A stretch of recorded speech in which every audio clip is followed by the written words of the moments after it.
As the clock struck midnight, an eerie silence descended upon the quiet town. I, Amelia, a young lady with a penchant for late-night walks, found myself strolling alone under the moon's dim light.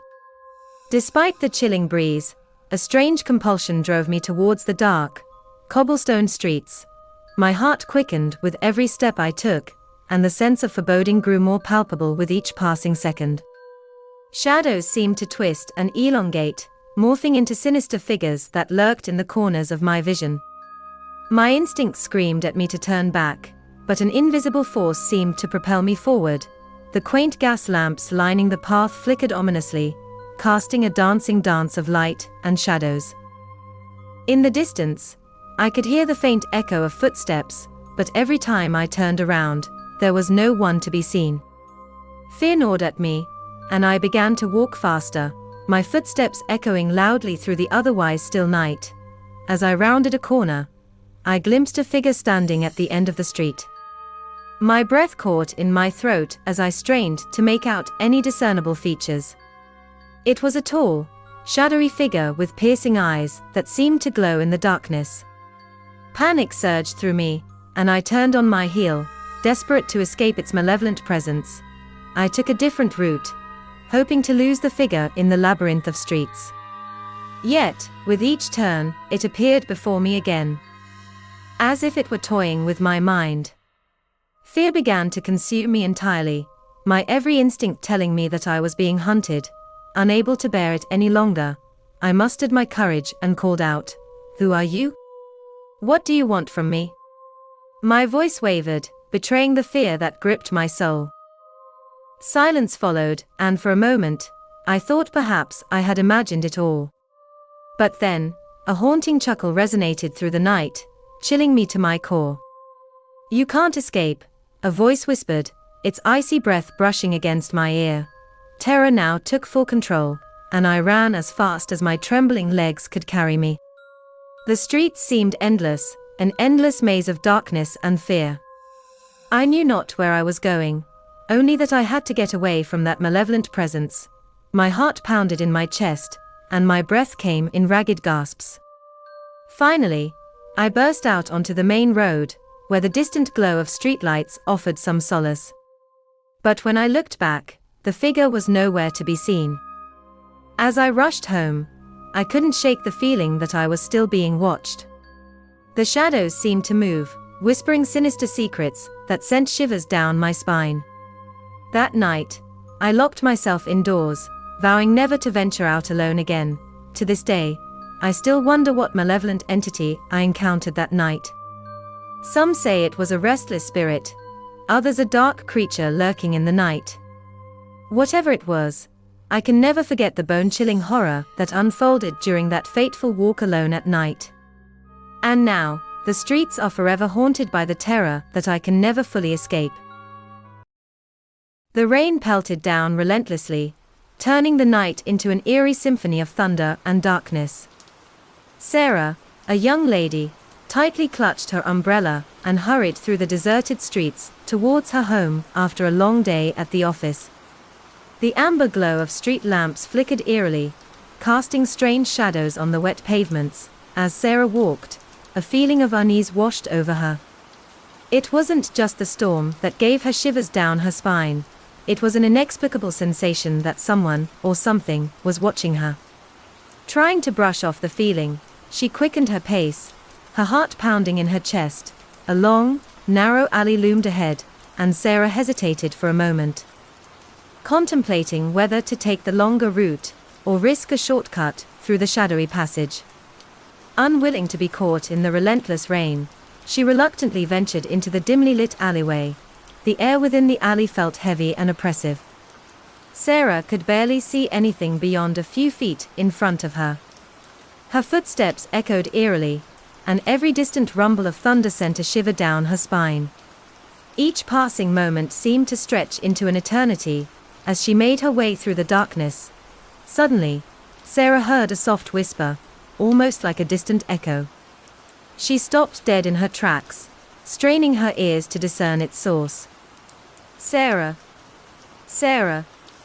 The voice seemed to call her name. an icy breath brushing against her ear. She spun around, her heart pounding in her throat, but there was no one in sight. Dismissing it as her imagination playing tricks, Sarah continued walking, trying to convince herself that it was just the wind. But then, she saw it, a flickering light at the end of the alley. Her heart sank. There were no street lamps down there. It seemed like the light was floating, moving closer to her. Fear gripped Sarah's entire being, but she couldn't turn away. Mesmerized and terrified, she watched as the light took on a distinct shape, a woman, glowing with an ethereal aura. The apparition's eyes were hollow sockets, and her pallid face wore a twisted grin. "Sarah, come closer," the ghostly figure beckoned. Sarah wanted to run, but her feet were rooted to the spot. As the specter drew nearer, its laughter filled the air, a chilling sound that sent shivers down Sarah's spine. "Who are you?" Sarah finally managed to stutter, her voice quivering. The ghostly figure's laughter intensified, echoing through the alley. "I am Lily. I was murdered here, and now I wander endlessly, seeking revenge," the spirit hissed. "Your presence, your fear, will fuel my power." Sarah's mind raced with terror. She had heard stories of restless spirits, but she had never believed in such tales until that very moment. She felt trapped, entangled in the clutches of an otherworldly force.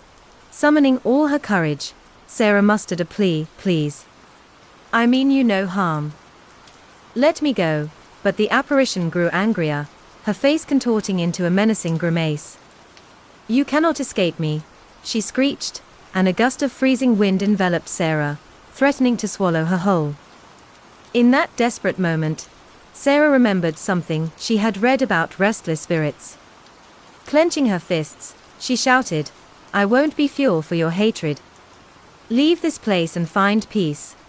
A sudden surge of energy coursed through Sarah, as she faced the vengeful spirit head-on.